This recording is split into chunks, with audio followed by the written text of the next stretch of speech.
Melbourne still the leader after 2 rounds of the US Open. And the Sydney Kings home in a thriller over North Melbourne. Hello, I'm Karen Tai. Thanks for joining us. Also today we preview tomorrow's rugby union test from Ballymore, plus our usual wrap-up of league, basketball and AFL. But first racing, and at Doomben today it was the running of the Doomben Cup. The track was good, with Rough Hubbard starting favourite at 11-8 on. Captain Cook is the leader, a length in front of Majestic Boy. On the outside, Kinjite and Rough Habit. Rough Habit starting to gather them in now. Here he comes. Rough Habit's joining in quickly on the outside and inside the 200-metre point. He's hit the front. Kinjite's going with him. Rough Habit and Kinjite. Rough Habit just in front of Kinjite. Kinjite grabbing him. They hit it. Oh, it's close.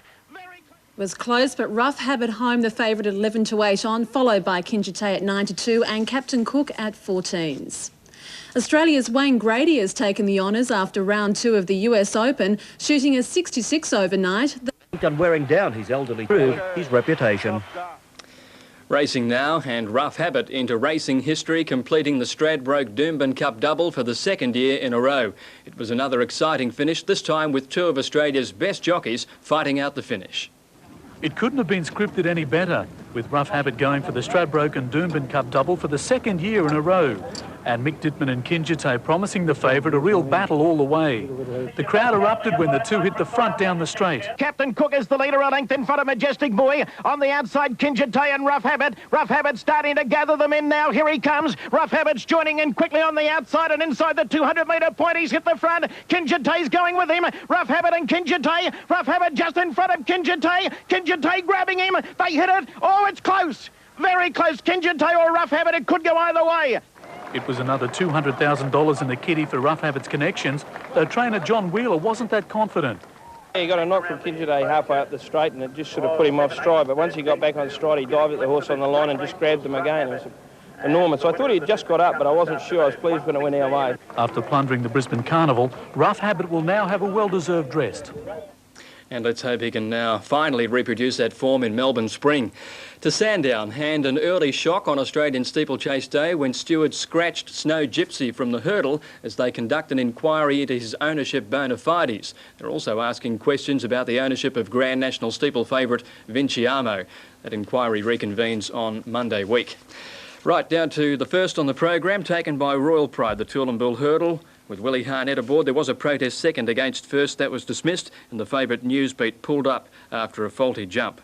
Race 2 was won by Palace Rain, Michael Clark and David Hayes combining. That was Michael Clark's 57th win for the season, and it was a strong one too over State Taj and Our Strong.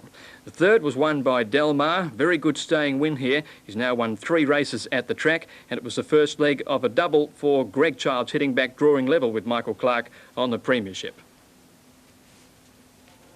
Jumps racing is at centre stage in Melbourne at present. Today's gruelling test, the Australian Steeplechase, 4,200 metres and 20 fences. The effort of lumping 68 kilos on the heavy track told on Lord of Oakbank with 600 to run. Archstyle on debut over the fences, also taking a fall. Both horses and riders were okay. The favourite, Curatash, loomed as a likely winner over the last, but with the jumping over, 10-year-old Donny's Chance had his day. And it's Donny's Chance, 2 in front, drawing away in the run home. And Donny's Chance is going to win the Australian Steeplechase by a length and a half to Curatash. Donny's Chance had been unplaced his last 11 chase starts. 20-year-old Craig Robertson had been riding over the fences for just 6 months and hopes this win will put him on the map. I can only keep improving from now. A win like that does give you a good boost and does get you, people do this type of race, people do start to take notice. Start number 106 for the 10-year-old, a surprise 25-1 winner over Curatash and Band of Air. Another surprise for punters in race 5. It's Max Tempo getting to centre with 100 to go. Draw about a length in front. Max Tempo holding centre and Rule the Stars. Diamond Zephyr late, but Max Tempo wins it by about a length and a half to Centip second. With 10 city meetings left in the season, a great battle for the Jockeys Premiership. Greg Childs with today's double leads Michael Clark by 1. I've ridden one more than Michael Clark this season, and you know, I'm making every post a winning post, and I'm just going to carry on my normal way and just hope I can sort of at the end of the season be one in front. Max Tempo might now be developing into a genuine muddy. Impressive today, beating Sentip, who's never been out of the money in 6 Sandown starts. To race 6 and another outsider. Prince Ackerman still a couple of lengths in front of McCash. Garson Greek, Curie Connection and Andy's Reward. Prince Ackerman stopping. Here's McCash finishing quickly. McCash races up to takes the lead, and McCash has got up to win it. McCash from Prince Ackerman. McCash, the rank outsider at 15-1 in a very even field, posting his first Metropolitan win. Prince Ackerman's application must be queried after his finish. The 7th, and at last a favourite. Little Alley and Swayora. Here's a great battle. Swayora perhaps going home better on the outside. Little Alley won't give in. This is nose and nose. They hit it bobbing finish.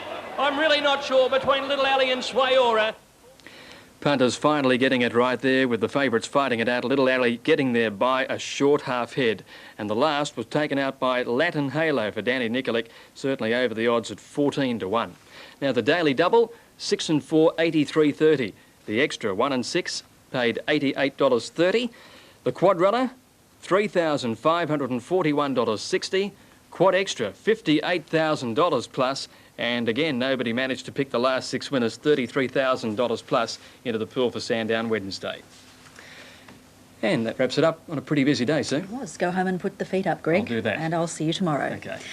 Now to the weather. Isolated showers and drizzle patches contracted to the far east of the state during the day.